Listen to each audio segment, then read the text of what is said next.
Hello. Hello. सत साहिब बहन जी। सत साहेब। जी। पवन भगत जी आप ही हो? जी बहन। मैं एक छोटे से गांव की हूँ। जी। परमात्मा की चाहत बहुत बड़ी है। जी। आपसे बात करो, ये एक सपना है, सच ये मैं खुद नहीं जानती। नहीं बहन जी, हकीकत ही है, हम भी दो कौड़ी के जीव हैं आपकी तरह।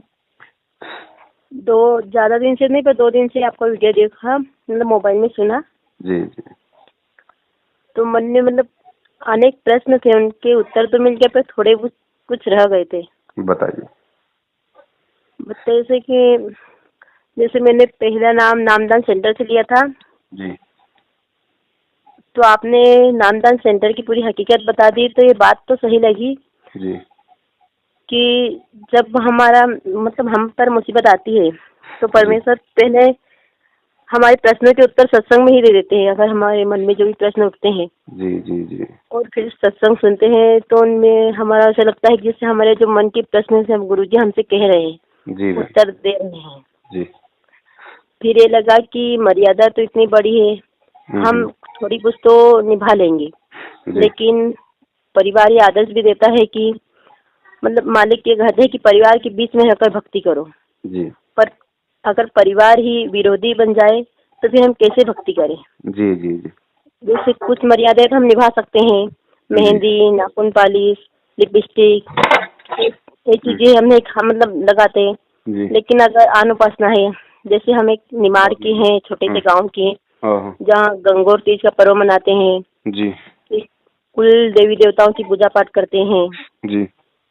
तो ऐसी परिस्थिति हम क्या करें, हमें ना चाहते हुए भी इनको करना पड़ता है। अच्छा। तो हमारा नाम सुरक्षित रहेगा, मतलब मालिक हमसे नाराज तो नहीं होंगे? कुछ ऐसे प्रश्न है जैसे कि गांव में बहन बेटी भांजी को ज्यादा महत्व देते हैं, उनके पैर छूने पड़ते हैं, उनको दान देने पड़ते हैं, मतलब कुछ पैसे हो, साड़ी हो।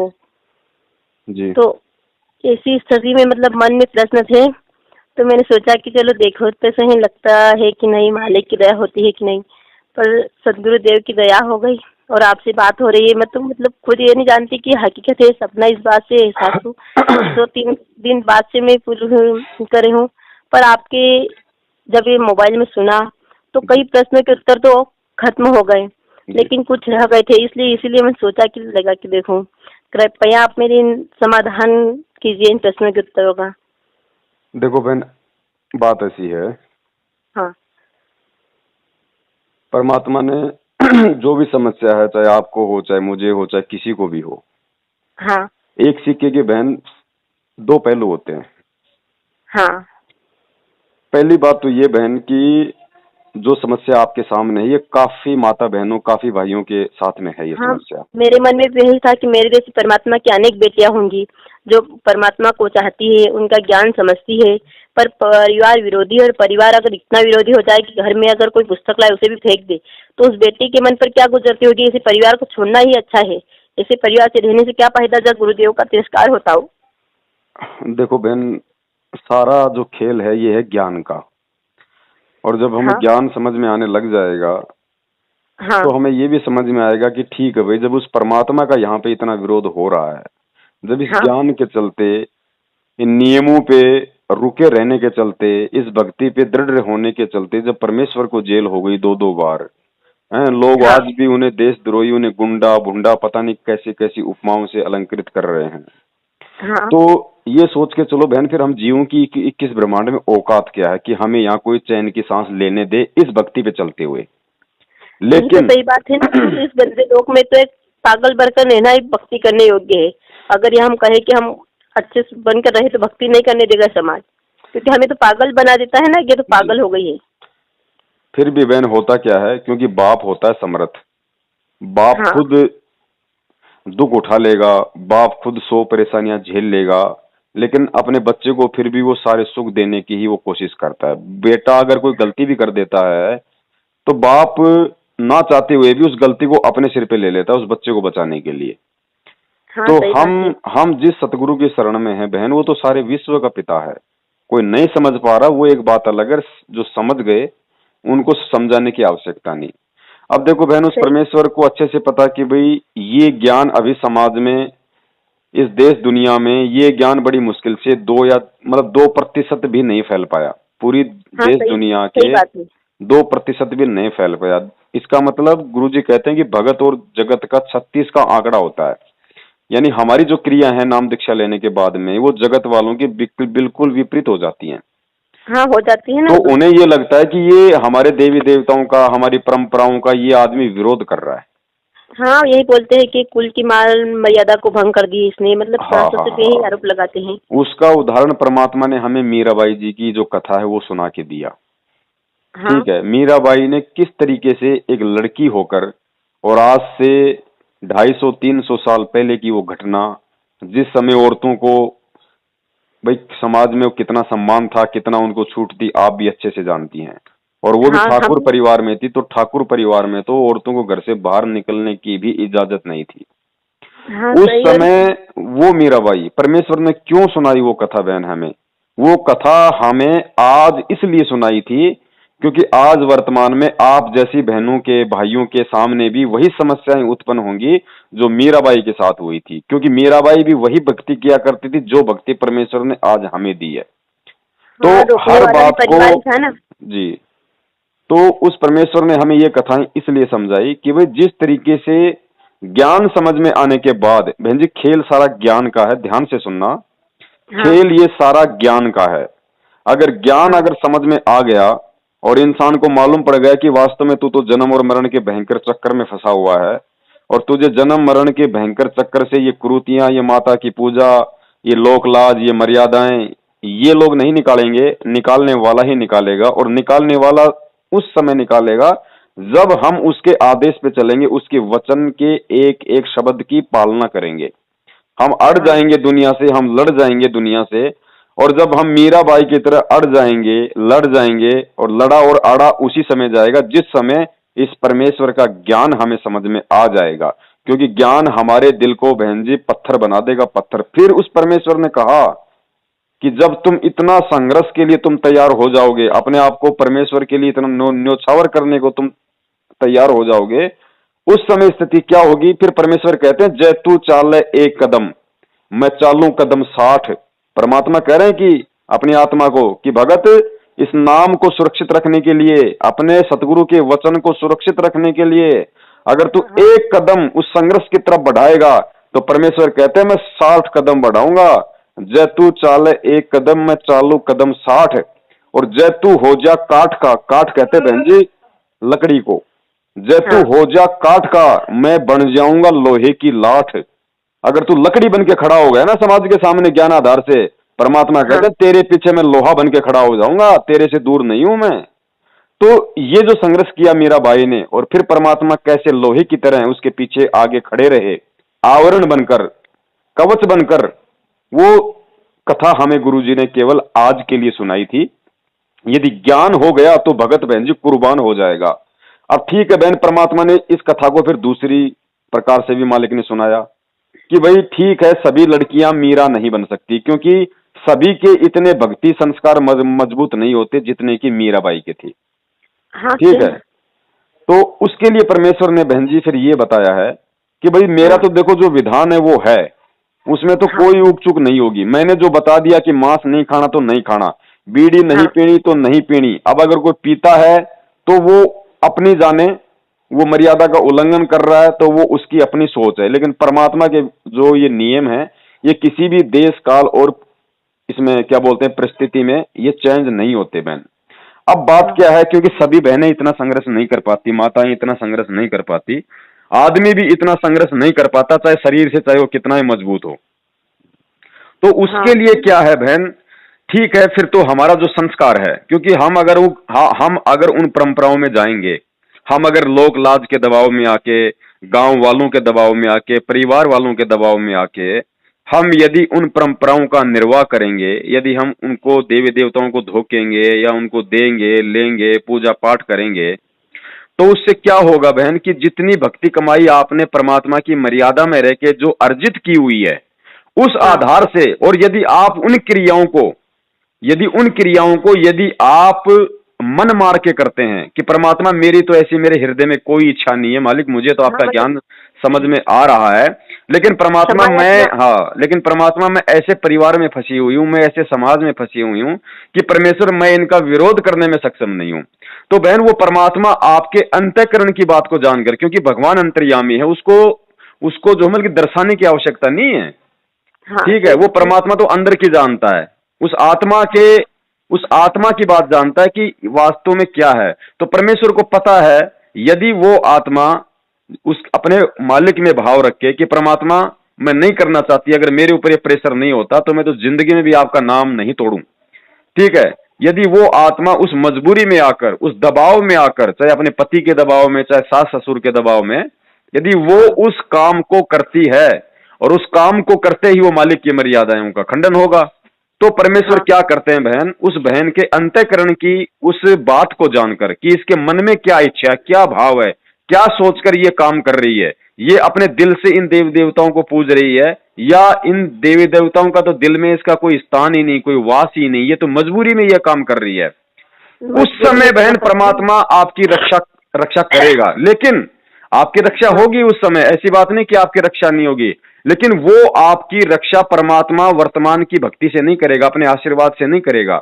जितने दिन आपने मर्यादा में रह के जो परमेश्वर की भक्ति की है, इन मंत्रों का सुमरण किया है, परमात्मा का भजन किया है, वो आपकी एक बैटरी चार्ज हो गई थी थोड़ी सी, तो परमात्मा केवल आपको उसका मतलब कि बैकअप मिलेगा, आपको केवल उसका बैकअप मिलेगा। अगर वो बैकअप 4 दिन का है तो 4 दिन तक चाहे आप ब्रह्मा विष्णु महेश के सिर पे डांस करती रहो, आपका बाल ही बाका नहीं होगा। और जिस दिन वो बैकअप खत्म हो गया, क्योंकि नाम तो उसी दिन खंड हो गया जिस दिन हमने वो क्रियाएं वो कर ली, और जिस दिन वो बैकअप खत्म हो गया बहन जी, उसी दिन फिर जो हमारा जो संस्कार था, यानी नाम लेने से पहले हमारी जो बैटरी चार्ज थी, जो पहले के जन्मों की, फिर उसी सिस्टम से फिर हमारा वो जीवन आगे का चलेगा, जब तक कि हम उन गलतियों की क्षमा याचना मांग के अपने परमेश्वर से दोबारा नाम ना जुड़वा लें। मुसीबत यही है कि पति भी विरोधी है, सास ससुर भी विरोधी है। अगर पुस्तक से माध्यम से समझाना चाहे तो फेंक देते हैं। इतनी मुसीबत है कि पता नहीं क्या करे, भक्ति करे या अपनी आत्मा को ही खत्म कर ले कि ताकि मालिक दूसरे शरीर से फिर भेजे इस धरती पर। बहन कभी कभी तो जी ऐसी परिस्थिति ये आती है। नहीं, देखो ठीक है, भाव ऐसे आते हैं मन में, लेकिन बहन हाँ ये कोई तरीका नहीं होता। अरे आत्महत्या करने से तो अच्छा है ना, फिर हम परमात्मा के नाम पे हम डट जाएं, हम संघर्ष कर लें। तो फिर परमात्मा क्या कह रहा है कि जय तू चाले 1 कदम मैं चालू कदम 60। अरे तू संघर्ष एक बार मेरे नाम पे तू करके तो देख, तू लोगों का, तू इस ज्ञान के लिए, इस भगवान के लिए थोड़ी हिम्मत करके तू लोगों से लड़के तो देख। लड़ना मतलब ज्ञान से उनके सामने अड़ना कि भैया नहीं करूंगा। बहन जी गुरुजी ने क्या बताया, अगर आपको शुगर है, आपको कैंसर है, डॉक्टर के पास हाँ गए, डॉक्टर ने कहा भैया आपकी लास्ट स्टेज है, लास्ट स्टेज है, अगर 5 दिन, अगर अगर 5 दिन और ना आते तो हो सकता है इस शुगर की बीमारी के चलते आपकी मौत थी। तो भैया अब क्या करूं, भैया लास्ट स्टेज है, अगर तूने अगर तूने एक कण भी अगर मीठे का खा लिया, मिश्री खा लिया, रसगुल्ला खा लिया, गुलाब जामुन खा ली, उसी दिन तेरी मौत है। बहन जी जिस व्यक्ति को यह पता चल जाए कि मेरे कैंसर की लास्ट स्टेज है और डॉक्टर ने मुझे रसगुल्ला खाने से, मीठा खाने से मना कर दिया है, और वो व्यक्ति यदि अपने किसी रिश्तेदार की शादी में जाता है, किसी समारोह में जाता है, और वहां वो रिश्तेदार उस पर कितना दबाव बनाते हैं रसगुल्ला खाने के लिए, अरे भाई साहब, अरे हमारी लड़की की तो भाई साहब ये आखिरी शादी है भाई साहब, उसके बाद तो हमारे कोई यहाँ पे कोई प्रोग्राम होना ही नहीं। और ये देखो, ये मामा जी आपको बड़े चाव से, मामा जी कहाँ मिलते हैं, मामा जी तो देखो 6 महीने में आज शादी में मुलाकात हुई है, बड़ी तो ये तो विदेश में रहते हैं, देखो मामा जी आपको रसगुल्ला खिला रहे हैं, अपने हाथ से खिला रहे हैं, भाई साहब एक तो खा लो यार, दुनिया को शुगर है, इसमें कौन सी बड़ी बात है, देखो प्यार से खिला रहे हैं। बहन जी आप मर जाओगी, क्योंकि आपको पता है कि मेरी लास्ट स्टेज है, आप रसगुल्ला नहीं खाओगी।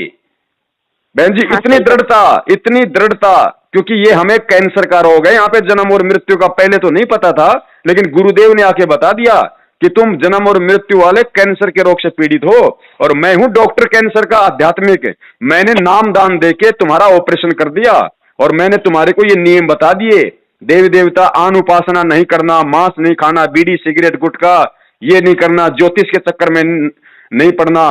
तो बहन जी हम कैसे कर सकते हैं, यदि हमें ज्ञान हो गया कि वास्तव में मुझे जन्म और मृत्यु का रोग है, और यदि मैंने ये नियम तोड़े तो मेरे साथ में क्या हो सकता है। बहन जी, परमात्मा अपने भगत को झुकने नहीं देता, परमात्मा अपने भगत को मरने नहीं देता। बहन जी, किससे कहानियां क्यों सुनाई जाती है? मोक्ष तो बहन जी नाम से होता है, जो मंत्र देते हैं परमात्मा, मोक्ष तो मंत्र से होगा, लेकिन ज्ञान परमात्मा क्यों देते हैं, ये कथाएं क्यों सुनाते हैं? उस ज्ञान के ऊपर दृढ़ होने के लिए। बहन जी, परमात्मा ने समस्त वेद ऋषि की कहानी सुनाई थी। परमेश्वर ने क्या बताया कि समस्त वेद नाम का एक मौलवी था और वो मुसलमान धर्म से था। उसको परमेश्वर कबीर साहिब जी आके मिले, उसको ज्ञान समझाया, उसने परमात्मा से नाम ले लिया। ठीक है, नाम लेके उसने मौलवी का जो पद था वो त्याग दिया। पूरा मुसलमान धर्म उसके खिलाफ हो गया, पूरा मुसलमान धर्म। लेकिन वो परमात्मा के ज्ञान से पीछे नहीं हटा। बहन जी, शहर वालों ने, मुसलमानों ने, पूरे शहर में उसका विरोध हो गया और उन लोगों ने बहन जी समस्त वेद को खाना पकाने के लिए आग नहीं दी, अग्नि नहीं दी बहन जी। और लेकिन वो भगवान के नाम पे डटा रहा कि भैया कोई दिक्कत नहीं, आग नहीं मिले तो नहीं मिले, भूखा मर जाऊंगा लेकिन परमात्मा के नाम को खाऊंगा, इस नाम को नहीं छोड़ूंगा, मैं परमात्मा की मर्यादाओं को नहीं तोड़ूंगा। अब मैं वो मौलवी का काम नहीं करूंगा, मैं इन पत्थरों की पूजा नहीं करूंगा, मैं अपने पति को छोड़ के मैं इन पत्थरों को सिजदा नहीं करूंगा। बहन जी, पूरा शहर उसके खिलाफ, उसको खाना बनाने के लिए अग्नि नहीं दी। बहन जी, जब वो उस नाम पे टिका रहा ना, तो गुरुजी ने क्या बताया कि उस परमात्मा ने सूरज का मुंह नीचे कर दिया, सूरज का मुंह नीचे कर दिया, पूरा शहर तपने लग गया और उस समस्त वेद ने खाना बनाया, खाना खाया और पूरा शहर बहन जी जलने लग गया। सबने माफी मांगी, रोए, उसके पैरों में गिरे, तब परमेश्वर ने सूरज को वापस ठीक किया। बहन जी, ये वही तो परमात्मा है, ये वही तो कबीर परमेश्वर है जिसने समस्त वेद के लिए सूरज को नीचे किया था। तो हमारे लिए क्या नहीं कर सकता, लेकिन हम बहन जी, हमारे को भी तो समस्त वेद जैसा बनना पड़ेगा। अरे चुंबक का गुण है, वो किसी भी, वो लोहे को आकर्षित करती है, ये चुंबक का गुण है, लेकिन बहन जी लोहे को करेगी ना, प्लास्टिक को थोड़ी करेगी, मिट्टी को थोड़ी करेगी। हमें लोहे और चुंबक जैसा रिश्ता बनाना है। और बिल्कुल बहन जी, और फिर भी देखो बहन, हाँ। अब ये आत्मा और परमात्मा के बीच का खेल है। ये मैं जो परिस्थिति आपकी है, जिन मुसीबतों में आप फंसी हुई हो बहन जी, मैं उसको महसूस तो कर सकता हूँ, लेकिन वो झेलना तो बहन आपको ही पड़ रहा है। आप कितनी दुखी हो, आप कितने परेशान हो, परमात्मा के लिए आपके हृदय में, आपकी आत्मा में कितना प्यार है, कितना सम्मान है, ये आप जान सकती हो। तो दास निवेदन करेगा, दास तो एक आपका भाई होने के नाते, जहां तक मुझे परमेश्वर ने सद्बुद्धि दी, मुझे ज्ञान दिया, और बहन मैं जो आपको ये बातें बता रहा हूं, इस तरीके से दृढ़ होने के लिए, अटल होने के लिए, मैं बहन आपको केवल इसीलिए बता रहा हूं क्योंकि आज के वक्त, आज के दिन इस दास के अंदर ये भाव है कि यदि मेरे साथ यदि ऐसा कुछ हो गया तो मैं बहन जी समस्त वेद की तरह अड़ जाऊंगा। इसलिए मैं आपको बोल रहा हूं, वरना मैं आपको बोलने का अधिकारी नहीं बहन। नहीं, आप तो हमारे हंस भाई है, इसीलिए तो आपकी आवाज में ऐसा सच्चाई छुपी हुई है। मैंने एक दो वीडियो देखे थे, उसमें भी आप पे गुरुद्रोही का आरोप सुना था, पर आपकी जो वाणी में तेज है, वो तेज आपको एक नहीं कहता कि आप गुरुद्रोही हो सकते हो, क्योंकि आपने तो हम जैसे डूबतों को सहारा दिया है। कहते ना कि डूबते के लिए तिनका काफी है, उसी प्रकार आपने हम जैसे के लिए तो सही अर्थ बताई भक्ति का कि कैसे दृढ़ रहना है मेरा भाई की तरह। बहन जी, परमात्मा कुछ भी चेंज कर देगा, वो समर्थ है। हमें गीता जी में गुरुजी ने क्या पढ़ाया कि ब्रह्मा विष्णु महेश का रिमोट काल भगवान के हाथ में है। और गीता जी अध्याय नंबर 3 का श्लोक नंबर 13 या फिर 13 का 3, दास को ध्यान नहीं आ रहा, उसमें गुरुजी ने हमें क्या पढ़ाया, काल भगवान क्या बोल रहा है कि भाई अर्जुन, बलवानों का बल और बुद्धिमानों की बुद्धि मेरे हाथ में है। तो बहन, जिस 21 ब्रह्मांड के स्वामी ज्योति निरंजन के हाथ में जब बलवानों का बल और बुद्धिमानों की बुद्धि है, ब्रह्मा विष्णु महेश जैसों की, तो बहन जी जो आज हिसार जेल में बैठा हुआ ना, हाँ, उसके पास जो रिमोट है, उस रिमोट के अंदर काल भगवान की बुद्धि है। यानी उस काल भगवान का रिमोट सतगुरु रामपाल जी महाराज जी के हाथ में है। वो जब चाहे जो मर्जी उससे करवा दे। एक बहन जी, एक बात बताओ, जिस काल भगवान ने अपनी औरत को अपना भेद नहीं दिया, ब्रह्मा विष्णु महेश उसके बेटे, उनको अपना भेद नहीं दिया, और दुर्गा को बोल दिया अगर मेरे विषय में किसी को बता दिया कि मैं काल हूं, मैं कहां रहता हूं और मैं जीव को खाता हूं, अगर मेरे विषय में किसी को बता दिया तो इससे अच्छा नहीं होगा। बहन जी उस परमेश्वर ने उसका रिमोट दबाया और महाभारत के युद्ध में श्री कृष्ण जी के अंदर प्रवेश करके गीता जी अध्याय नंबर 11 के श्लोक नंबर 32 में उस परमात्मा के रिमोट से वो तोते की तरह बोल गया कि अर्जुन मैं काल हूं, मैं सबको खाने के लिए आया हूं, मैं ऐसा करता हूं, मैं वैसा करता हूं। तो बहन जी जब आप उस परमात्मा के लिए जब आप उस हम यही समझते थे, हाँ हम यही समझते थे कि कृष्ण भगवान गीता कह रहे हैं, कृष्ण भगवान गीता कह रहे हैं। पर जब गुरु जी ने समझाई तब हमें पूरा ज्ञान समझ में आया कि गीता कहने वाला तो कोई और ही है। हम तो भ्रम में जी रहे थे कि कृष्ण भगवान ने गीता कही है, कृष्ण भगवान कहता कि मैं हूँ मैं हूँ। तो ऐसा लगता है कि सारी सृष्टि उसी से चल रही है। पर जब 11वें अध्याय के 31वें श्लोक में बताया है कि मैं काल हूँ, तब गुरुजियों ने बताया, तब हमारी आंखें खुली और उसी ज्ञान के आधार पर हम गुरु जी से इतने मतलब प्रेरित हुए। तो मैंने एक बात बताओ, उस परमात्मा ने काल का रिमोट उसकी बुद्धि ऑफ क्यों की? आज आप और हम आत्माओं के लिए, हमें यह समझाने के लिए कि तुम जिसको भगवान मान रहे हो वो कौन है, वो काल है। तो बहन जी जब परमात्मा हमारे लिए सारे काम कर रहा है और हम उस परमात्मा के लिए अगर थोड़ा सा संघर्ष करेंगे तो क्या परमात्मा आपके उन गांव वालों की, आपके परिवार वालों की, क्या उनकी बुद्धि नहीं फेर देगा? हाँ सही बात है। तो परीक्षा भी एक पल के लिए लेते हैं, जैसे कि गुरुजी ने यही तो कहा कि भाई मीराबाई मीराबाई एक औरत होके, और जब वो संघर्ष समाज से कर सकती है, क्या उसके कोई 4 हाथ पैर थोड़ी थे? तो क्या आज की लड़कियां नहीं कर सकती? हाँ सही बात है। ये गुरुदेव के वचन है ये। पर कभी कभी परिस्थितियां ज्यादा ही खराब हो जाती है, लड़ाई अब झगड़े उसके लिए तो बहन जी फिर वही है, क्योंकि देखो मालिक का विधान तो वही है। फिर उसके बाद तो बहन देखो, बहन जी कोई ऐसा तो है नहीं कि आप अगर उस देवता को अगर आप पूज लोगी या आप उस देवता को नारियल चढ़ा दोगे तो उसी समय जो मतलब तत्काल आपकी मतलब की हार्ट अटैक आ जाएगा, ऐसा कुछ नहीं है बहन। ऐसा हाँ। कुछ नहीं होता है। लोग गुरुजी से सार नाम तक लेके राज मतलब नकली पंथों में जा रहे हैं, कोई हनुमान पूज रहा है और उनके मतलब बल्ले बल्ले हो रही है। तो ये चीजें हैं अलग है, लेकिन वो परमेश्वर का पंजा हट जाएगा, उसने जो कमाई की है फिर वही उसको मिलेगी। अब ठीक है बहन, आपके अंदर क्या भाव है, आपका परमात्मा से कितना क्या लगाव है, कितना क्या आपसे वो कनेक्शन है, अब दास भी समझ पा रहा है इस बात को बहन। अगर आपका परमात्मा से कोई मतलब ही नहीं होता, अगर वो विशेष प्रेम आपका अगर अपने गुरु से नहीं होता, तो आप मुझे क्यों फोन करती? आप गांव वालों के कहने पे, अपने पति के कहने पे या घर वालों के कहने पे अपने देवी देवताओं को धोख लेती, मुझे बताने की क्या जरूरत थी? लेकिन आप नहीं चाहती कि मैं उनकी पूजा करूं, मैं वो परंपराओं में जाऊं। लेकिन आपको यदि भयंकर दबाव में, किसी परेशानी में यदि आपको जाना पड़ गया, हाँ। तो बहन जी फिर वो परमात्मा भी अंतर्यामी है, वो कोई बच्चा नहीं है, उसको भी अच्छे से पता है। फिर परमेश्वर ने बताया कि भैया फिर वही बात है, जो भी हो या ना हो उसके बाद में अपने परमेश्वर को हृदय से, अपनी आत्मा से दंडवत करके परमेश्वर से फिर क्षमा याचना, इसका और कोई इलाज नहीं बहन। परमात्मा फिर भी बाल बाका नहीं होने देता बहन जी। जो अपने मन से करता है ना, ये देवी देवताओं की पूजाएं पाठ है, जो ऐसे ठीक ठीक है भाई। कौन बहन जी इस भक्ति मार्ग में मार वो खाता जो आदमी 2 नाव में सवारी करता है, और जो आदमी एक नाव में सवार हो गया, और यदि नाव में कोई ऐसा सिस्टम हो गया, कोई दिक्कत हो गई, कुछ भी हो गया किसी कारण से, यदि मजबूरी में वो किसी दूसरी नाव में जा रहा है, तो बहन जी उसका बचाव है।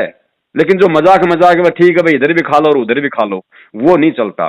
तो बहन जी उसके बाद फिर क्या होगा कि आप परमेश्वर, क्योंकि मालिक अंतर्यामी है बहन, परमात्मा को पता है कि भाई ये मतलब अपने हृदय से इन देवी देवताओं की पूजा कर रही है या इस लोकलाज में आके कर रही है, वो फिर आत्मा और फिर परमात्मा के बीच का काम है बहन। फिर वो परमात्मा आपको क्षमा करे, परमात्मा आपकी रक्षा करे, क्योंकि वो रक्षा भी करता है, ऐसी बात नहीं है बहन कि वो रक्षा नहीं करेगा। जब उस परमात्मा ने बहन जी श्री कृष्ण जी को द्रौपदी ने अपना गुरु बना रखा था, जब परमेश्वर ने उसकी रक्षा की, और जिस समय मीराबाई ने जहर पिया वो श्री कृष्ण जी को मानती थी, वो कबीर साहब के संपर्क में नहीं आई थी उस समय तक, परमात्मा ने उसकी भी रक्षा की। जो प्रहलाद भगत था वो श्री विष्णु का पुजारी था, परमात्मा ने उसकी भी रक्षा की। तो बहन यदि आप ऐसी मजबूरी में, भयंकर आपत्ति में, यदि आप ऐसा कोई वो कर्म जो परमेश्वर के विधान के खिलाफ है, यदि आप वो कर भी लेती हो, तो बहन जी फिर वो परमात्मा और आत्मा के बीच का काम है। क्योंकि बहन उसने द्रौपदी ने जब द्रौपदी की जब परमेश्वर ने रक्षा की, और मीराबाई की जब परमात्मा ने रक्षा की, प्रहलाद भगत की जब परमात्मा ने रक्षा की, तो आपके काम करने में उनके काम करने में रात दिन का अंतर है। क्योंकि उन्होंने संघर्ष किया था कि हम मतलब जैसे वो कह रहा था हिरण्यकश्यप कि भाई मैं भगवान हूं, मेरे को पूज।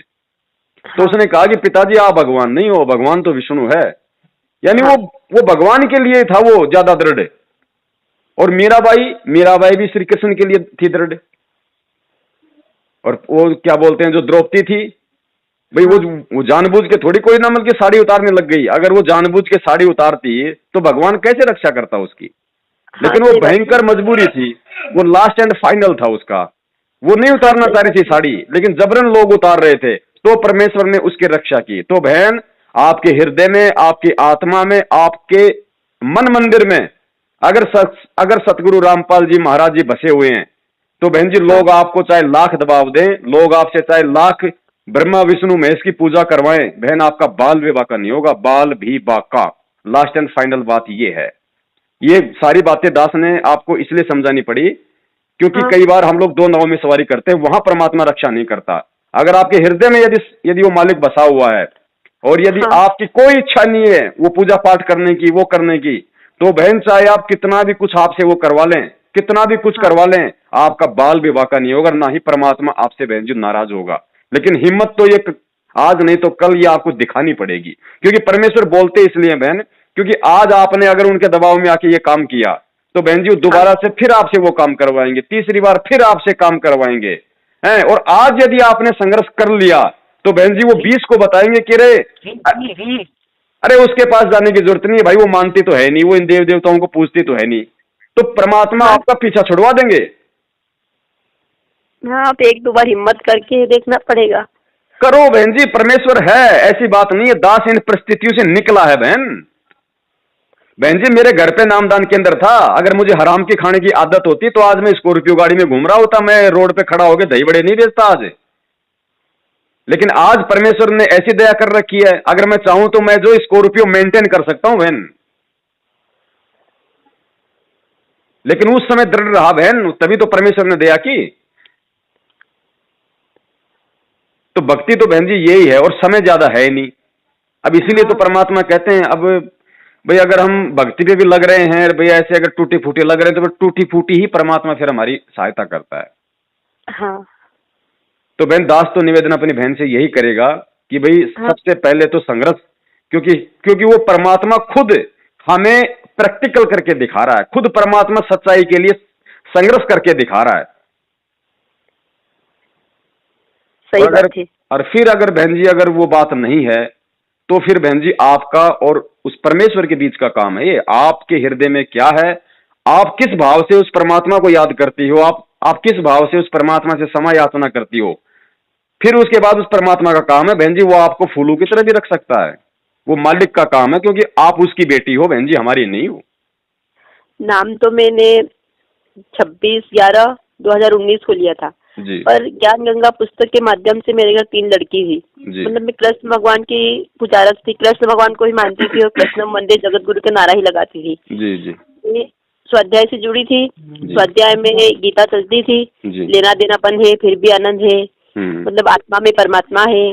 जैसे श्लोक बोलते सर्वशिषा हृदय से निष्ठो, ऐसे कई श्लोक थे स्वाध्याय में जो गीता में से निकाल कर हम घर घर जाते थे, समझाते थे, पर फिर भी हमें कोई फायदा नहीं था। मतलब कि हम कृष्ण को मानते थे और तीसरी लड़की ने घर में जन्म लिया, तब मैंने यही कहा था कि अगर मैं कृष्ण की सच्ची उपासक होंगी तो मेरे घर लड़का जन्म लेगा, और अगर लड़की ने जन्म लिया तो मैं कृष्ण से रिश्ता तोड़ दूंगी। तो वही हुआ, पर सास ससुर विरोधी थे, तीसरी लड़की ने जन्म लिया।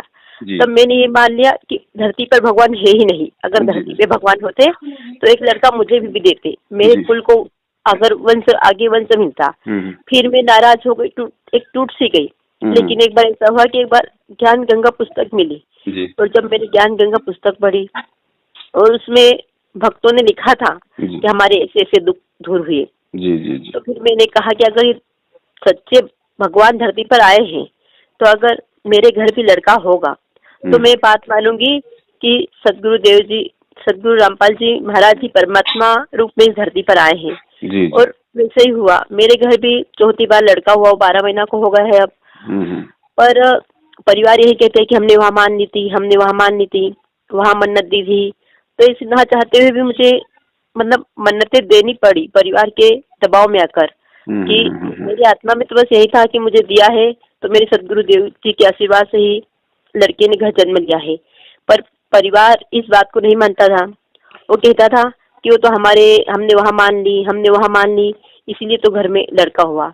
ना चाहते हुए भी फिर भी वहाँ अनुपासना करनी पड़ी। फिर भी 26/11/2019 को माखन छगावा या खंडवा से नामदान सेंटर पे गई, नाम लिया, फिर घर में आकर कहा तो दूसरी बार जाने के लिए मना कर दिया। फिर मन में ये कसक थी कि पता नहीं, क्योंकि सतनाम और सारनाम की इतनी तरफ होती है कि इंसान मरने के लिए तैयार हो जाता है कि अगर परमात्मा का सच्ची भक्ति नहीं मिली तो क्या करूँ इस गंदे लोक में, अगर इस गोल्डन जीवन में अगर जन्म जीवन स्वर्ण जीवन में और परमात्मा ही नहीं मिले तो धिक्कार है इसी जीवन पर।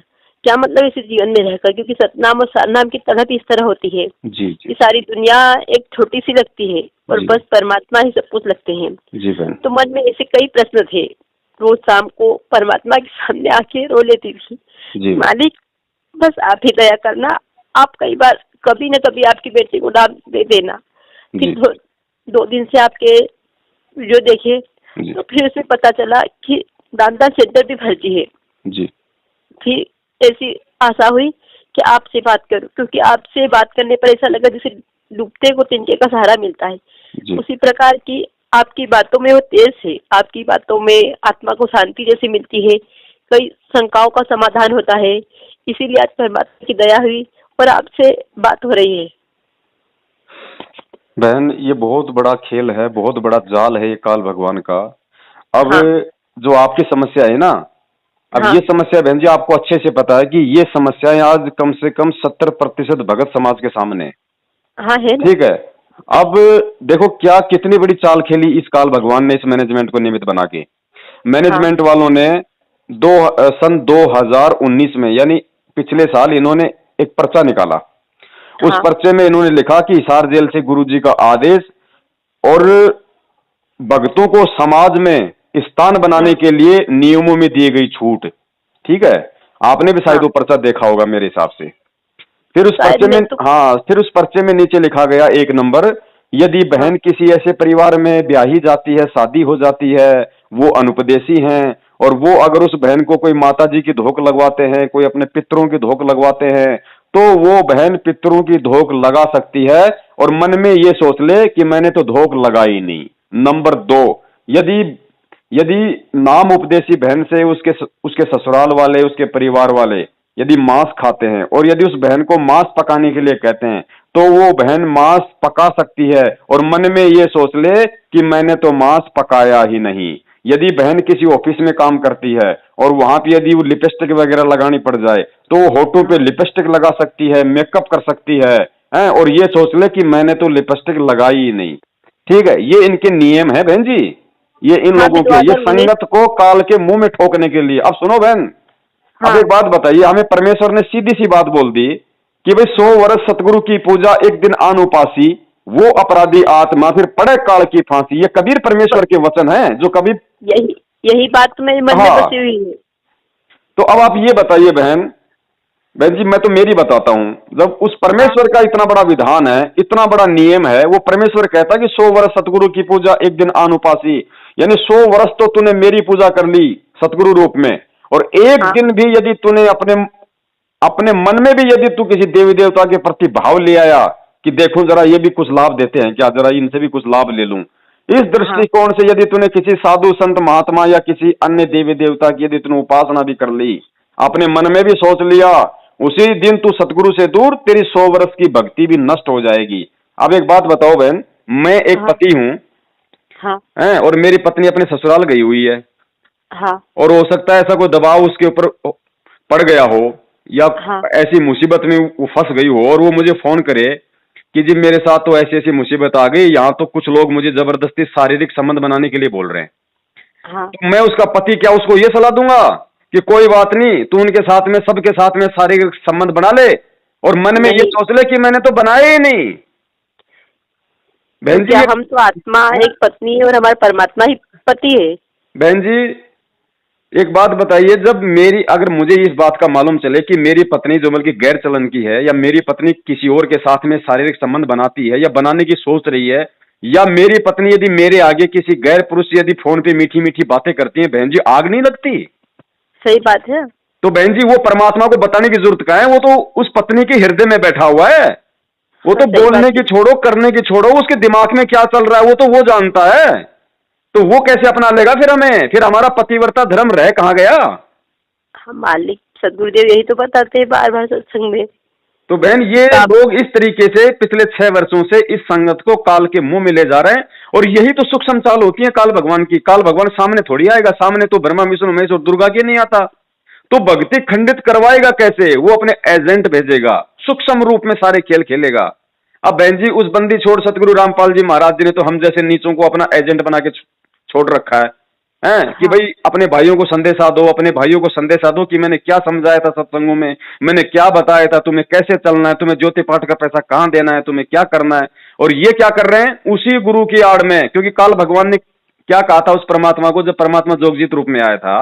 और काल हाँ भगवान ने जब सारे वचन ले लिए तो हंस के क्या बोला परमात्मा से कि जाओ जोग जी संसारा जीव न मानस कहा तुम्हारा। फिर क्या बोला कि तुम्हारा नाम ले, कि तुम्हारी आड़ ले, कि तुम्हारी मतलब तेरे नाम पे सारे काम करूंगा। तो आज गुरु आज जी के यही तो होने लग रहा है। आज गुरु जी के आदेश के नाम पे तो सारे काम हो रहे हैं। पीला पर्चा आ गया, गुरु जी का आदेश जेल से, गुरु जी का आदेश, गुरु जी की ऑडियो, वकील गुरु जी से मिल के आया, मंजू अंजू गुरु जी से मिल के आई। अरे भाड़ में जाओ मंजू अंजू और वो अनारो माई, हमें क्या लेना देना उनसे? हमें परमात्मा के बेटा बेटे की हमने कोई वो खीर खाई है क्या? हमें हमें हमारा बाप क्या समझा के गया था जब जेल गया था तब? 27 साल से उसने क्या समझाया था उन सत्संगों में? वो सत्संग उन्होंने ये नहीं कहा था कि बेटा मैं जेल चला जाऊंगा उसके बाद में तू इनका हल्दी मिर्ची लगा के इनमें अचार डाल के तू इसको खूंटी पे टांग देना। बहन जी यही तो परीक्षा है। अब परीक्षा और क्या होती है? अब लोग ये सोचे कि परमात्मा आएंगे, एक मार्केट से मतलब हाथी मंगवाएंगे और पवन दास को हाथी के आगे बैठाएंगे और पूरे बरवाला में चक्कर काटेंगे। बहन जी वो समय 650 साल पहले का था। आज वर्तमान परिस्थिति के अनुसार जो परीक्षा ले रहा है वो ले रहा है वर्तमान में, और यही परीक्षाएं हैं। तो बहन दृढ़ सही तो बात देखो है। हमें होना पड़ेगा। और हाँ दास बहन जी देखो बहन जी मैं आपको दृढ़ता के लिए क्यों बोल रहा हूं, आप इस चीज को हाँ समझने की कोशिश कीजिए। क्योंकि बहन हाँ जी हाँ मैं जीव हूं, मैं कोई पीव नहीं हूं, मैं भगत हूं, हाँ मैं कोई भगवान नहीं हूं। हाँ इसलिए सही मैं बात है। केवल आपको वही बात बताऊंगा जो परमेश्वर ने संगत को बताई है, जो अपने ज्ञान में बताया। परमेश्वर ने हाँ हमेशा जो मतलब दृढ़ रहने के लिए बताया है। लेकिन परमेश्वर चाहे सो कर दे बहन जी, वो अपनी आत्मा को हाँ माफ भी कर दे, वो अपनी आत्मा को क्षमा भी कर दे, वो उसकी है। लेकिन मुझे उन्होंने जितना करने और जितना संदेशा देने के लिए बताया है मैं केवल उतना ही बताऊंगा। मैं आपको ये नहीं कह सकता कि कोई बात नहीं बहन जी देखो ये तो समस्याएं हैं, प्रॉब्लम है। बहन जी उस मालिक को भी पता है, ऐसा कोई हो गया तो कोई बात नहीं बहन जी, आप ये सब कुछ कर लो, उसके बाद में आप गुरु जी से क्षमा इतना मांग लो। तो बहन जी मैं दोषी हो जाऊंगा। सही बात मालिक है। चाहे आपको लाख क्षमा कर दे, वो तो बाप है। परमेश्वर कहते हैं जो मैं पूत कपूत हूं बहुर पिता को लाज। बेटा अगर कुपात्र भी हो तो भी बाप हाँ उसका हमेशा अच्छा ही करने की सोचता है, उसको माफ ही करता है। तो वो तो दयालु है बहन जी, दास गरीब दयालु हैं, वो डिगे बंधा हुए धीर। परमेश्वर तो हमेशा हमारा धैर्य बंधाने के लिए आते हैं, हमें हिम्मत देने के लिए आते हैं। तो वो बहन जी उसको कोई दिक्कत नहीं अगर आपके अंदर यदि ऐसे कुछ भाव हैं उस परमात्मा के प्रति। क्योंकि परमेश्वर कहते हैं कि नुक्ते ऊपर रीझेगा रे तेरे करोड़ कर्म जल जाएं, क्या पता आप उसके पिछले जन्म की कौन सी संस्कारी हंस आत्मा हो। क्या पता ये पवनदास तो उस परमात्मा ने इस जन्म में थोड़ी बहुत मेहर कर दी, और क्या पता आप पिछले जन्म की उस परमात्मा की वो आत्मा हो कि पवनदास तो आपके नाखून के बराबर भी नहीं है। तो बहन जी उन संस्कारों के आधार से वो परमात्मा आपको क्या दे दे, क्या मेहर कर दे, क्या दया कर दे, इस बात को ना पवनदास जान सकता ना आप जान सकती, वो जानता है परमात्मा। कभी कभी तो ये लगता है कि हम वही आत्मा है जब कबीर देव 600 साल पहले आए थे, पर हम अशिक्षित होने के कारण विमुख हो गए। पर अब जी ऐसा जी लगता है कि सही और गलत की हमें पहचान करने की काबिल बना दिया है। जैसे आप भी बताते हो, गुरुदेव जी भी बताते हैं कि लाल और लाडली की परख हमें खुद हो गई है, सही क्या है और गलत क्या है। जैसे आपकी वाणी में सच्चाई है, आपने जो बताया वो सच है, पर आप पर झूठा आरोप लगा हुआ है। फिर भी कोई आपकी बात वाणी में नहीं जी। तेज है और हर भगत यही जानता है कि आप सच्चे हो। और जो सच्चाई सही और गलत है वह गुरुदेव की कृपा से उसने हमें इस काबिल बना दिया कि हम सही और गलत की पहचान कर सके। और शिक्षित होने का यही कारण है। हम ज्यादा तो नहीं पढ़े, बस 5वीं 8वीं तक भी पढ़े हैं, पर हम गीता पढ़ सकते हैं, वेद खोल सकते हैं, सदग्रंथों को हम मिला सकते हैं। इतने तो हम काबिल हमें बना ही दिया है गुरुदेव की कृपा से। देखो बहन ऐसा है, आप और हम सच्चे हो ना हो, आप और हम झूठे हो ना हो, इन चीजों से भी कोई मतलब नहीं निकलता। बस हाँ हमें वो परमात्मा सच्चा मिल गया, हमें उसकी भक्ति सच्ची मिल गई, और उस हाँ भक्ति पे चलते हुए चाहे हमें कोई गुरुद्रोही कहे, चाहे हमें कोई झूठा कहे, चाहे पाखंडी कहे, चाहे ठगी कहे, ये दुनिया का हाँ काम है बहन जी। परमात्मा ने जिन जिन महापुरुषों के उदाहरण दिए हैं उनको भी हाँ यही इनाम मिले थे, और आज साक्षात उस परमात्मा को देशद्रोही का इनाम मिला हुआ है। तो आप और हमें कौन यहाँ पे जो है मतलब कि सम्माननीय पूजनीय शब्दों से हमारी आरती उतारेगा भाई? हाँ, नहीं सही बात है ना, आज हमें भी पागल की गिनती में लगा देते हैं। ये भगत की पहचान होती है बहन, भगत की पहचान होती है। जो उसके बाप के हाँ साथ हो रहा है, यदि उसके साथ होगा तो वो सही राह पे हाँ, चल रहा है। सही बात है। और बहन जी ऐसे कोई घबराने की जरूरत नहीं है, आप तो परमेश्वर का ध्यान रखो। देखो हमें परमेश्वर ने एक वाणी बताई बहन हाँ, कि भाई इच्छा कर मारे नहीं, और बिन इच्छा मर जाए, कहे कबीर उस भगत का पाप नहीं लगे। हाँ ठीक है, परमेश्वर ने एक तरफ तो कह रहे हैं कि जीव हत्या महापाप है, हाँ और दूसरी तरफ क्या करें, यदि ऐसा कोई जीव या जंतु यदि ऐसा तुम्हारे सामने आ गया कि भाई ना चाहते हुए भी अब तुम उससे नहीं बच सकते, तो परमेश्वर ने बताया कि वहां पे यदि तुम उसकी हत्या भी कर दोगे तो वो तुम्हें पाप नहीं लगेगा। हाँ लेकिन इसमें भी दो बातें हैं बहन जी। हाँ यदि आप मर्यादा में हो, भक्ति कर रहे हो, तो वो जीव आपका बाल विवाह का नहीं कर सकता। हाँ ठीक है, और यदि आपकी मर्यादा खंडित है, तो यदि ऐसी कोई नौबत आ गई और आपने उसकी हत्या कर दी तो फिर वो दोष भी लग गया। बहन जी ये तत्व ज्ञान है, इसको समझना बहन जी। मैं ये कह रहा हूँ, ये परमेश्वर कैसे हम जैसे नीचों को आपने ये बुद्धि बख्श दी परमात्मा, कि हाँ, जो जो परमात्मा आज तक उस कबीर परमेश्वर के शब्दों को नहीं समझ पाए, और आपने आके समझाया अपने शब्दों को, और परमेश्वर हाँ आपके शब्दों को भी आप ऐसी दया कर रहे हो कि आपका ही कोई बच्चा समझा रहा है। ये परमेश्वर इतनी बड़ी दया कैसे परमात्मा? बहन जी हाँ कभी कभी तो ऐसा लगता है जैसे मतलब कि सपना ले रहा है दास, क्योंकि हाँ जीव की बस की बात नहीं, इस कबीर परमेश्वर के ज्ञान को खुद कबीर परमेश्वर ही समझाता है। तो गुरु जी ने कितनी आसानी से समझा दिया पूरी दुनिया को। हाँ और आज उसी सतगुरु रामपाल जी महाराज जी के शब्दों को जो इतनी सरलता से समझा रहे हैं, इतनी प्यार से, इतने विनम्र से, इतने अच्छे तरीके से, और उनके भगत नहीं समझ पा रहे, और उन्हें समझाने के लिए परमात्मा अपने ही भक्तों को निमित्त बना रहा है। हाँ, सही बहन बात जी है। भक्तों को सोचना चाहिए, विचार करना चाहिए, ये समय नहीं आएगा दोबारा। हाँ, वो कहते हैं कि समय बहुत कीमती है। तो बहन दास तो अपनी बहन से यही निवेदन करेगा भाई सबसे, क्योंकि बहन वही बात है, ये मर्यादा ही सब कुछ है। देखो छोटी मोटी त्रुटियां हो जाएं बहन जी, उनमें कोई दिक्कत नहीं है। आप अपने बच्चे के हाँ थप्पड़ मार दो, कोई दिक्कत नहीं। किसी बहन पे कोई मतलब की गलत नजर पड़ गई, पड़ जाती है बहन जी, क्योंकि देखो गुरुजी कहते हैं कि भाई जैसे नाम लेने से पहले कोई आदमी मतलब की शराब पिया करता था, हाँ है अब ये थोड़ी है कि बहन जी नाम लेते ही एकदम से मतलब हरिश्चंद्र बन गया हो। अब नाम तो लिया है, भक्ति वो करेगा, सत्संग सुनेगा, धीरे धीरे आते हैं ना बदलाव। हाँ, अब बोल अगर कर वो तो किसी बताते दारू हैं। के ठेके के आगे से निकल रहा है और थोड़ी सी उसके जी में आ जाती है कि यार पिए कि नहीं पिए, लेकिन फिर तुरंत उस परमेश्वर का ज्ञान समझ में आ जाता है कि हे गुरुजी कह रहे शराब पीवे कड़वा पानी 70 जन्म कुत्ते के जानी, तो वो चुपचाप सीधा निकल जाता आगे। तो उसके मन में जो सोच आई ना, उस सोच से नामखंड नहीं होता, वो तो काल की प्रेरणा थी। फिर उस परमात्मा ने भी तो उसको प्रेरणा दी, उस काल की प्रेरणा को काटने के लिए। तो मन में ऐसे यदि भाव आ जाए तो उनसे नामखंड नहीं होता, हमें उनका संघर्ष करना है मालिक के ज्ञान आधार से। बस सबसे पहले ज्ञान आधार बनाना है। हाँ जी बहन, और ये सत्संगों से बनेगा, परमेश्वर से प्रार्थना करते रहने से बनेगा। तो दास तो बहन आपको यही कहेगा, एक मतलब कि आपका भगत भाई होने के नाते, कि बहन जी हाँ ये लास्ट समय है। क्योंकि देखो जिन्होंने सतयुग में गलती की परमात्मा ने उनको त्रेता में पकड़ लिया, जिन्होंने त्रेता हाँ में गलती की उनको परमात्मा ने द्वापर में पकड़ लिया, और जिन्होंने द्वापर में गलती की उनको परमात्मा ने कलयुग की प्रथम पीढ़ी में पकड़ लिया।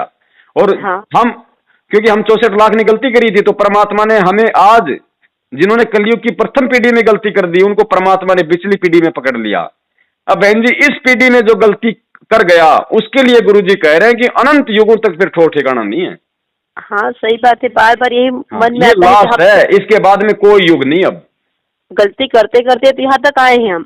तो या तो बहन जी अड़ जाओ, क्योंकि बहन जी 2 टाइम का खाना परमात्मा उनको भी दे रहा है जो रोड पे सोते हैं, हाँ सही और बात है। परमेश्वर ऐसी नौबत आने नहीं देता जो अपने परमात्मा के लिए संघर्ष करता है।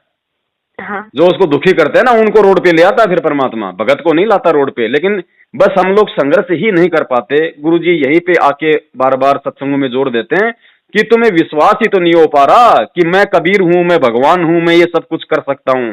कहे कबीर सुनो भाई साधो, मैं तो हूं विश्वास में। कभी परमात्मा ने ये नहीं कहा कि कहे कबीर सुनो भाई साधो, मैं तो हूं प्रथम मंत्र में, मैं तो हूं सतनाम में, मैं तो हूं सार नाम में। अरे प्रथम नाम, सतनाम, सार नाम भी तेरा उसी समय अपना काम करेगा जो ये करते हैं, जिस समय तेरे को मेरे पे विश्वास होगा। सबसे बड़ा विश्वास बताया है। विश्वास बहन जी। बहन जी, मीराबाई के पास में कौन सा सार नाम था, कौन सा मंत्र था, कौन सा भगवान था? विश्वास के बल पे तो उसने पत्थर में भगवान पैदा कर देती थी वो। हाँ सही जिस समय बात है। भगवान नहीं मिले उस समय तक बहन जी नामदेव जी के पास में कौन सी भक्ति थी? विट्ठल ने आके जो है मतलब कि दूध पिया उसका।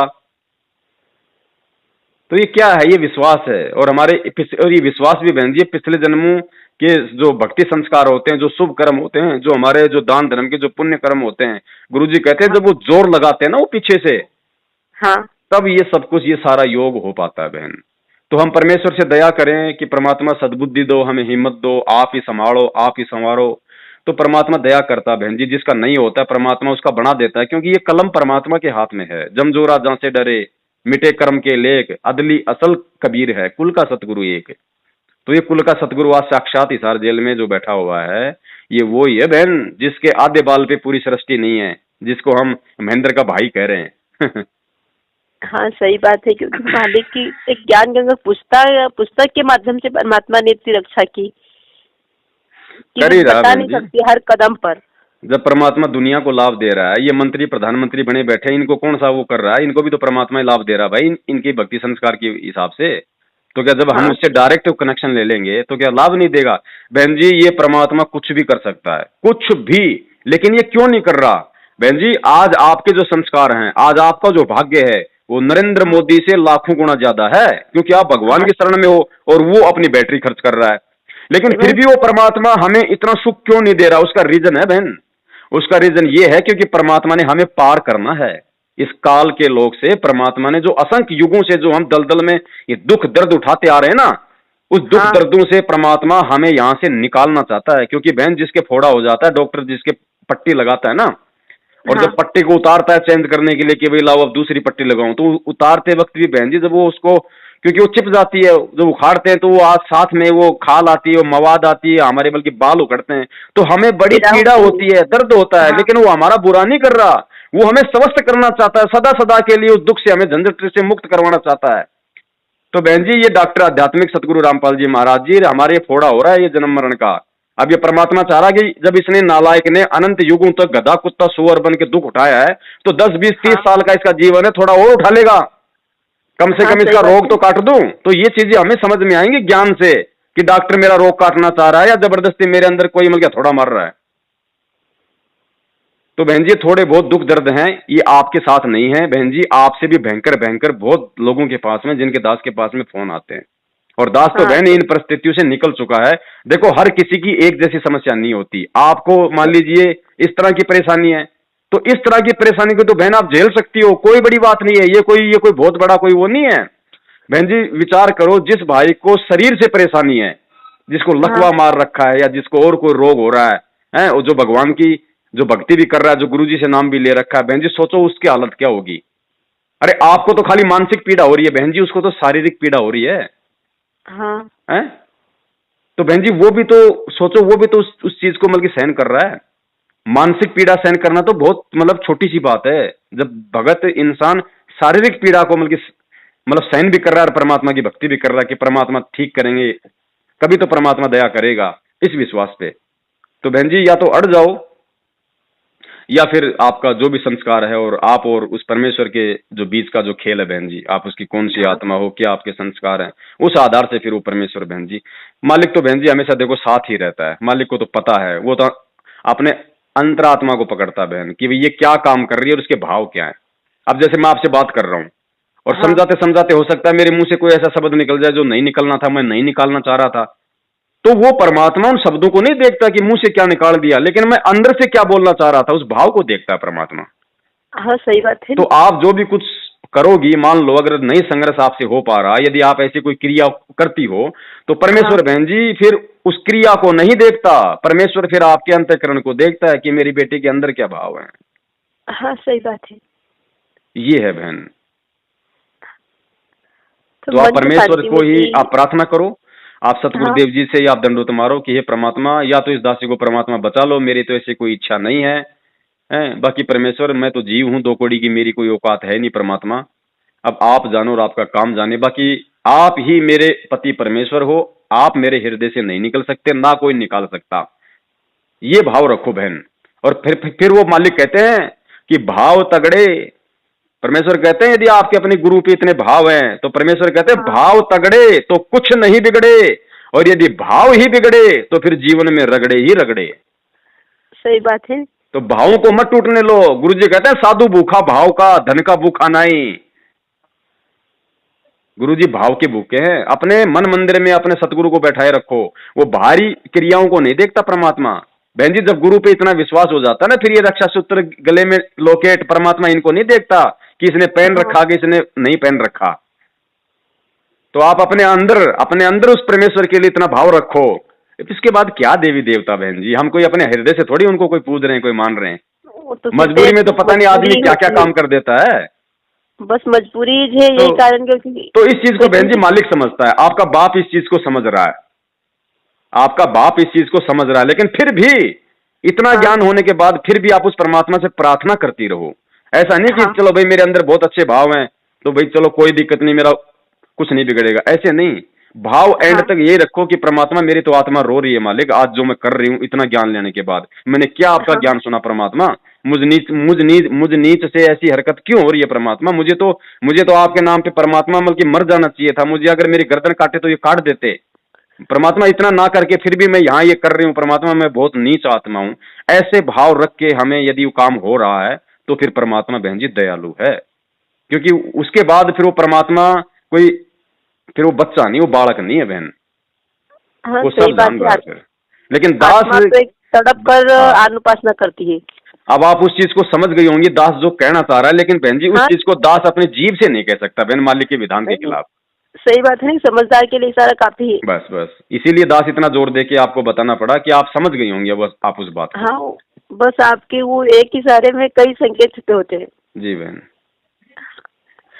और फिर आत्मा को भी शांति मिलती है। हाँ, ऐसी कोई बात हो बहन कभी तो भाई से, मैं तो वैसे शाम को हाँ मतलब 7 बजे के बाद ही कभी आप प्रयास करना, क्योंकि दिन में देखो बहन फिर, अब बहन जी हम भी अगर अपने हक हलाल की नहीं खाएंगे, क्योंकि परमेश्वर हाँ कहते हैं कि कबीर धंधा करता रहे धंधे बिन धन ना होए, और वो नर भूले भूल में जो धंधे ध्यावत नाई। अगर काम नहीं करेंगे, हक हलाल की नहीं खाएंगे, मेहनत की नहीं खाएंगे, तो बहन जी हम आप और हम ऐसी बातें कर ही नहीं सकते, क्योंकि हमें सद्बुद्धि आएगी नहीं। हराम का हाँ अन्न सही। खा के तो बहन जी दुर्योधन की बुद्धि क्या हो गई, और दुर्योधन का वो हराम का अन्न खा के फिर भीष्म कर्ण और द्रोणाचार्य की बुद्धि क्या हो गई। तो ये मैनेजमेंट इनके पीछे लगे हुए लोग जो है बहन जी, ये भक्तों का दान का मिसयूज कर रहे हैं, वो हराम का हो रहा है, और हराम का अन्न खा के इन सब की जो बुद्धि है वो भ्रष्ट हो चुकी है। ये कुछ भी बोल देते हैं, कुछ भी लिख देते हैं गुरु जी के नाम पे, कुछ भी कर देते हैं। ये बहन जी हराम का खा रहे हैं, इन सब की इनकी लाखों बुद्धि भ्रष्ट है इनकी। लाखों आत्माएं परमात्मा के तड़प रही है, और नानदान सेंटर पर जाते हैं तो ऐसे गुमराह करते हैं। जैसे आपका इंटरव्यू सुन लिया तो मतलब कि आत्मा एकदम जागृत हो गई कि आप नहीं जाएंगे वहां पर, लेकिन बहुत सी आत्माएं जैसे जिनको ले डूबे हो। अब पर वो आप जैसे बहन जी जिनको वो ले डूबे और जो डूब गई बहन जी, वो भी उन आत्माओं के संस्कार थे, वरना आप क्यों नहीं डूबी। हाँ सही उनके बात। माड़े संस्कार थे भाई, उसमें क्या करे परमात्मा, परमात्मा जबरदस्ती तो नहीं करता। गुरुजी ने हाँ क्या कहा, गरीबदास जी महाराज जी की वाणी सुनाई, और फिर क्या कहा कि भाई गरीबदास जी ने कहा कि वो कबीर परमात्मा ये कह रहा है कि अनंत कोटि बाजी जहां हम रचे सकल ब्रह्मंड, और गरीबदास मैं क्या करूं यो काल करे जीव खंड। मैं तो इतना समर्थ हूं, मैंने पूरी सृष्टि रच दी, लेकिन गरीबदास मैं क्या करूं, ये जीव मेरी मर्यादाओं के खिलाफ दौड़ पड़ता है। दोष हमारा ये जो हम गलती कर देते हैं क्यों। बहन जी कमी तो बेटा बेटी में रहती है, माँ बाप तो हमेशा बहन जी पाक पवित्र होते हैं, हाँ और ये तो बहन जी ये तो सदा सदा का पाक पवित्र बाप है हमारा, हमारी माँ भी ये, हमारा बाप भी ये है। उसके विषय में तो सोचना भी महापाप है कि उसके अंदर ऐसा कोई दोष होगा। तो बहन दया करे परमेश्वर ज्ञान आप ही जी। ऐसा है ना। जी जी जी, आप तो गुरु जी गुरुजी का ने ऐसा हाँ, जी गुरुजी ने ऐसा ज्ञान दे दिया कि और ज्ञान ज्ञानड़ी कभी ज्ञान से ज्ञान। हाँ, सही बात है जैसे बहन। गोला तोप का करता चले बेतार। सही जैसे बात। आप वह ज्ञान मिल गया, जैसे किसी ज्ञान की इच्छा नहीं होती, कोई करता है तो मन में एकदम हंसी सी आती है। मतलब ही नहीं बहन जी, मतलब ही सही बात है। नहीं। और फिर गुरु जी ने कह दिया भाई हाँ, भाई कथा करो करतार की, सुनो कथा करतार, आन कथा सुनिए नहीं, कहे कबीर विचार। हाँ ये मतलब ये दूसरे साधु संत बाबा बहन जी ऐसे लगते हैं जैसे कोई गली में कोई मतलब कि वो कुत्ता भौंक रहा हो, ना उनकी हाँ आवाज देखा हमें अच्छी देखी। लगती, ना उनकी शक्ल हमें अच्छी लगती। अब तो हमें अगर कभी देख भी लेते हैं इस तरीके से, जैसे कभी दासमल की सेविंग करवा रहा है, नाई का सामने हाँ टीवी चल रहा है, अगर वो देख भी लेते हैं, अगर ये आ जाते हैं तो हमें हंसी आती है। हाँ सही हैं? बात है, क्या और अनुपात पहले मतलब हम देखा सोचते थे देखी। भाई हो सकता है ये तो कोई बहुत बड़ा महाराज होगा, ये तो भगवान होगा, हमें नाम लेना चाहिए। हैं? अब परमेश्वर ने दूध का दूध, पानी का कर दिया कि भगवान तो एक ही है भाई। हाँ, ज्ञान तो ऐसा मिल गया है कि अब कुछ जानने की जरूरत ही नहीं है, दूसरा ज्ञान कुछ भी। जी बहन। अच्छा बहन, दास की मोबाइल की बैटरी भी जा रही है, कम से कम कोई सैकड़ों भाइयों के मिस कॉल भी आ गए क्योंकि ये हाँ बहुत लंबी बात हो गई, शायद ही मैंने किसी से इतनी बात की हो। आज मतलब आत्मा को शांति मिली है। मैंने दिन भर से यही सोचा है कि बात करूंगी, शाम को बात करूंगी। दिन भर से मतलब मन में ऐसे विचार आ रहे थे, ये बात पूछूंगी, ये बात पूछूंगी। चलो बहन ठीक है, फिर आप भी खाओ हाँ खाना, काफी टाइम हो गया है ना। हाँ। हाँ सत साहेब बहन, जय बंदी छोड़ की। सत्ता है देहबंदी छोड़ की। भाई जो गुरु बचन पे डट गे रे कट गे फंद 84 के। भाई जो गुरु बचन पे डट गे रे कट गे फंद 84 के।